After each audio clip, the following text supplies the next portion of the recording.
Le décodeur de la communication, un podcast de l'agence Maverick. Et justement, les affaires publiques, pour celles et ceux qui ne connaissent pas, celles que tu diriges chez Limagrin, c'est aller discuter, ou en tout cas converser, échanger avec des parlementaires, aussi bien en France qu'en Europe, c'est bien ça ? Oui, c'est ça. Alors, si tu veux, en fait, le métier des affaires publiques, c'est un métier où notre objectif, c'est de promouvoir les intérêts de notre entreprise, mais aussi, il y a un terme anglo-saxon que j'aime bien, c'est défendre notre licence to operate. Alors, j'arrive pas à le traduire en français, mais c'est faire en sorte qu'on puisse continuer à permettre le développement de l'entreprise avec une réglementation qui est adaptée. C'est un métier qui est parfois décrié parce que le métier de l'ombre, avec le mot du lobbying, etc. Mais le lobbying, si on revient bien, c'est au 19e siècle, le lobby, c'est l'endroit où, à la Chambre des communes, les représentants d'intérêt pouvaient venir discuter avec les parlementaires pour faire la meilleure loi possible. Et ça, c'était en Angleterre, donc c'est un métier qui est assez ancien. Notre rôle, c'est de partager nos enjeux, éclairer la décision publique, parce qu'en fait, le politique, il doit en permanence, lorsqu'il est soit au gouvernement, soit à l'Assemblée nationale, soit au Sénat, prendre une décision sur quel type de revêtement de sol tu dois mettre sur les routes. Le lendemain, est-ce que tu dois autoriser tel produit phytosanitaire, et ensuite il y aura une discussion sur les lois, sur la nouvelle réglementation de la police, tu vois. Donc ils peuvent pas être experts de tout. On a la chance quand même, juste pour terminer, d'avoir certains de parlementaires qui spécialisent sur la question agricole, et c'est toujours passionnant parce qu'en fait, on arrive toujours à avoir des discussions de fond avec ces parlementaires, et c'est ça qui m'intéresse. On est bien dans le décodeur de la communication. Tu es DIRCOM et tu resteras DIRCOM jusqu'à ton dernier souffle. Allez, disons-le très clairement. Surtout, et on va en discuter après, que tu as une très très large connaissance de la communication. Je pense qu'il y a peu de DIRCOM qui font des affaires publiques. Tu as même fait de la marque employeur. Bref, tu connais tout. Et je parle même pas de la com interne. On va parler plutôt de com employeur que de marque employeur. Mais tu as quand même une connaissance qui est gigantesque de notre métier. Tu le connais parfaitement. Alors, non, il y a des gens qui le connaissent mieux que moi. Aujourd'hui, je fais des affaires publiques et j'ai fait de la communication. Je suis venu un peu sur le tard, hein, tu sais. J'ai pendant 16 ans été responsable ressources humaines ou DRH. Mais c'est vrai que mon premier poste, je viens d'y repenser, j'étais chez Usinor, donc il y a que les boomers qui connaissent. C'était un groupe sidérurgique français. J'ai été responsable du recrutement des cadres, et je m'occupais des relations écoles. Et ce qui m'a fait plus plaisir à ce moment-là, quand j'étais jeune diplômé, c'était de construire une nouvelle marque employeur. Et l'idée, c'était de dépoussiérer l'image de Usinor. Et on avait construit une campagne avec une des filiales de Publicis, et c'est moi qui avais trouvé le slogan. Ah, c'était quoi ? Parce que c'était Mediasystem. Voilà, c'était Mediasystem, exactement. Nous allons vous convaincre qu'Usinor, c'est international, responsabilisant, passionnant.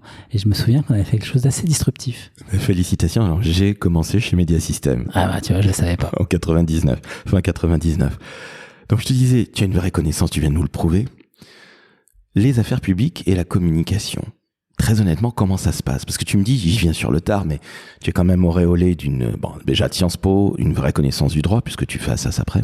Comment ça se passe ? Parce que très honnêtement, discuter avec un parlementaire, tout le monde est capable de le faire.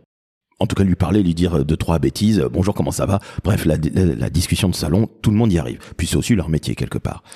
Mais quand on rentre dans des enjeux qui sont très complexes, et tu l'as dit très justement, eux, ils connaissent pas tout. Et on peut pas leur en vouloir. C'est pas ChatGPT dans la tête. Comment on fait ? Surtout quand on est un vrai communicant comme toi. On prépare le rendez-vous, on a quoi ? Des PowerPoint ? Comment on fait pour prendre un rendez-vous avec un parlementaire qui plus est, alors pas uniquement dans notre pays, mais aussi dans d'autres pays comme toi tu le fais, puisque tu t'occupes des affaires publiques dans le monde. Comment on fait, Alexandre ? Explique-nous comment tu fais avec ton équipe. En fait, déjà, on a toujours une vision du responsable d'affaires publiques qui est dans des cocktails type Ferrero et les soirées chez l'ambassadeur, pour citer une marque. Mais en fait, c'est pas du tout ça. Notre métier, c'est un métier technique.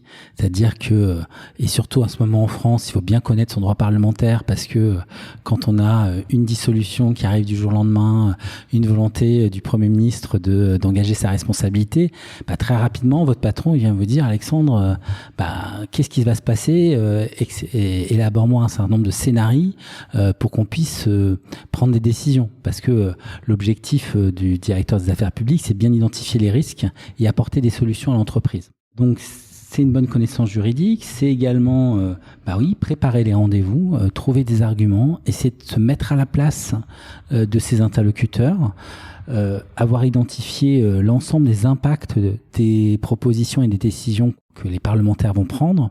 Et ça peut être à la fois un métier juridique, un métier économique, parce que tu vois, par exemple, l'an dernier, on a développé une étude d'impact socio-économique pour voir l'impact qu'avait Limagrain en termes de création d'emplois en France. Et aujourd'hui, 10 emplois chez Limagrain génèrent 11 emplois en France, donc ce qui n'est pas rien. Et surtout en région Auvergne-Rhône-Alpes. Et puis, c'est aussi un métier de la relation. C'est-à-dire que il faut savoir créer le contact, créer la relation, être en écoute active et en empathie. Et le point commun en fait avec la communication, c'est que on est très dépendant de la réputation de l'entreprise. Et la réputation de l'entreprise, c'est l'enjeu du directeur de la communication. Et puis, on travaille main dans la main pour identifier ce qu'on appelle des plateformes de messages que nous, on va adapter à notre environnement. Donc, c'est une vraie collaboration. La direction générale est évidemment totalement impliquée, la preuve en est. La direction de la communication aussi. J'ai même envie de te dire presque entre guillemets les directions industrielles, parce que vis-à-vis de ce que vous faites, les produits entre guillemets, sincèrement, ça a l'air absolument passionnant. Tu en parles avec beaucoup beaucoup d'humilité comme ce qui te caractérise, parce que c'est ta personnalité, mais il y a un vrai kiff. On le sent, que tu as ça dans le sang. Mais sincèrement, c'est pas un kiff énorme quand on a ton background, ton parcours, de se dire maintenant je vais parler entre guillemets à ceux qui nous gouvernent et pas que ceux de l'entreprise. C'est le kiff total quand même. Ouais, c'est passionnant. Et comme tu l'as bien dit, nous on est vraiment au service de la direction générale parce que c'est eux en général qui présentent le groupe parce que le décideur public il veut parler à celui qui décide. Donc c'est aussi un métier d'humilité de directeur des affaires publiques ou responsable des affaires publiques parce que vous accompagnez très souvent, c'est vous qui avez préparé le dossier, mais c'est pas toujours que vous qui le portez. Alors moi, la plupart du temps, je vais maintenant seul à mes rendez-vous, etc. Mais dès qu'on arrive à un certain niveau, et puis parce que vous connaissez pas tout, il faut que le DG ou le président, chez nous c'est soit l'un, soit l'autre, ou soit les deux, il va rencontrer le Premier ministre, le ministre de l'Agriculture, pour défendre les enjeux de l'entreprise. Tu as pas sur les épaules un énorme enjeu, sincèrement. Quand tu te déplaces, alors peut-être avec ton DG et ta direction générale, si ça se passe mal pour X raisons, alors pas qu'on se fait jeter ou rabrouer en aucun cas, mais que finalement ça n'avance pas parce que chacun a son temps, le temps de l'entreprise est souvent plus rapide que celui du politique et pour des raisons qu'on comprend évidemment, mais des fois on a besoin que ça aille un peu plus vite. Tu te dis pas, mais mon Dieu, j'ai un poids sur les épaules qui est beaucoup plus lourd et beaucoup plus conséquent que celui d'un communicant entre guillemets classique. Je pense que tous les postes dans l'entreprise, on a tous notre responsabilité. Ce qui est clair, c'est que on a un métier où il faut passer du temps à expliquer. Il faut aussi passer du temps à comprendre, parce que des fois, une décision politique, elle peut être liée à plein de critères. Elle peut être liée, certes, à l'intérêt politique de la personne à un instant T. Elle peut être liée, bien entendu, à l'intérêt économique du pays, mais elle peut être aussi liée, par exemple, au poids politique qu'a le décideur politique dans son parti. Sur tel moment donné, il veut peser dans son parti, il va être en mesure de prendre des positions plus ou moins fortes sur un sujet. Donc tout ça, il faut le décrypter, il faut l'expliquer à notre direction générale. Mais pour revenir au sujet du temps, ça c'est toute la difficulté. C'est-à-dire qu'en fait, le temps politique, c'est à la fois un temps très rapide, parce que dans les cabinets ministériels, ils bossent comme des fous, hein. C'est-à-dire qu'ils sont à la demi-journée près ou ils se projettent à 2, 3, 4 jours, là où l'entreprise, tu as besoin de te projeter à 6 mois près, voire à 2, 3 ans. Donc c'est cette discordance des temps qui est le vrai enjeu aujourd'hui. Et puis l'instabilité politique qui est dans tous les pays européens. Les affaires publiques dans une crise politique comme actuellement, ça doit être encore plus compliqué. Il n'y a pas un côté les gros points d'interrogation pour tout le monde, parce que d'un côté il faut que toi tu avances pour l'Imagrin, pour ses adhérents, pour ses collaborateurs, et puis tout simplement pour le chiffre d'affaires de la maison, soyons très clairs, hein, les enjeux business tu les connais mieux que moi. Et de l'autre côté, un gros point d'interrogation, serons-nous là demain pour l'autre côté politique? Comment on fait dans ces cas-là, dans une période aussi mouvante? On va identifier les différents scénarios possibles. Faire des affaires publiques, c'est aussi rencontrer un certain nombre d'acteurs pour les connaître. Donc on multiplie les rencontres et on a multiplié auparavant toutes les rencontres pour être sûr de connaître les entourages des différents partis. Et puis on a la chance quand même dans notre pays d'avoir une haute fonction publique qui tient le pays. On l'a vu au moment du Covid. Et le métier d'affaires publiques, c'est pas uniquement de travailler avec le monde politique, mais on travaille aussi avec la haute fonction publique, où on rencontre la direction générale du Trésor, on va rencontrer la direction de la diplomatie économique. Donc c'est aussi nos interlocuteurs. Et la chance qu'on a, c'est cette stabilité. Donc dans une certaine période d'instabilité, il y a quand même des éléments stables. Et puis, j'ai envie de dire, c'est pas nouveau. C'est-à-dire que la crise d'aujourd'hui, elle vient de loin. C'est la crise des démocraties européennes aujourd'hui. En parlant d'Europe, tu t'occupes aussi, évidemment pas que de la France, puisque tu t'occupes aussi du reste du monde. Quelle est la différence, si tant est qu'il y en ait une, entre aller voir un parlementaire, aller à l'Assemblée nationale, et puis à Bruxelles? Il y a une différence, tu la sens, ou est-ce que finalement c'est relativement similaire? Alors, le métier est complètement différent.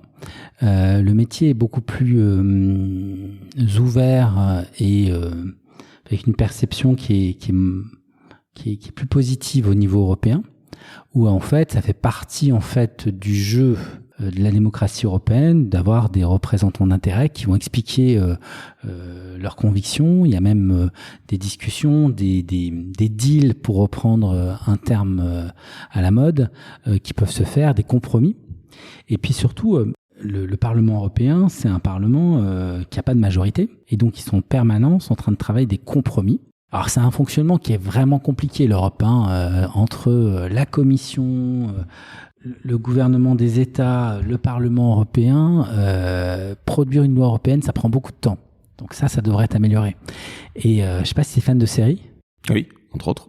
Alors j'invite tous les éditeurs, si vous voulez vraiment comprendre un peu comment ça se passe, c'est regarder la série Parlement. À la fois c'est très drôle, et puis ça explique un peu le Parlement de l'intérieur et la démocratie européenne de l'intérieur. Avec l'enjeu de Bruxelles, c'est que en fait autour du Parlement européen, on parle de bulle européenne, de Brussels Bubble, et ça montre un peu ça, quoi. Donc ça c'est assez drôle, c'est assez sympa. Bah écoute, merci beaucoup, je mettrai un lien, en tout cas pour qu'on puisse aller voir au moins un extrait YouTube, parce que je t'avoue, je ne la connaissais pas. C'est sur Netflix? Sur Netflix, c'est sur Arte, c'est France Télévisions qui a produit, c'est excellent. Ah ben alors félicitations, et encore une fois Cocorico. Tu connaissais les affaires publiques, ou en tout cas du moins Bruxelles, lorsque tu étais par exemple chez CCEP, où tu avais déjà fait ce genre de choses-là? Oui, j'avais déjà un peu été en contact, mais c'est aujourd'hui un vrai sujet de découverte et de curiosité, en sachant que la particularité, c'est qu'on est sur des sujets un peu ardus, quoi.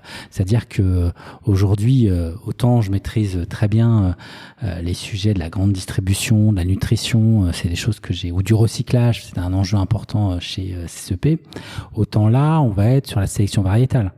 Donc c'est la question de, aujourd'hui, on essaie de faire progresser la législation européenne pour développer de nouvelles techniques de sélection variétale. C'est assez ardu, il faut être accompagné d'experts quand on va dans la discussion, et on a la chance d'avoir de bons experts chez l'Imagrin.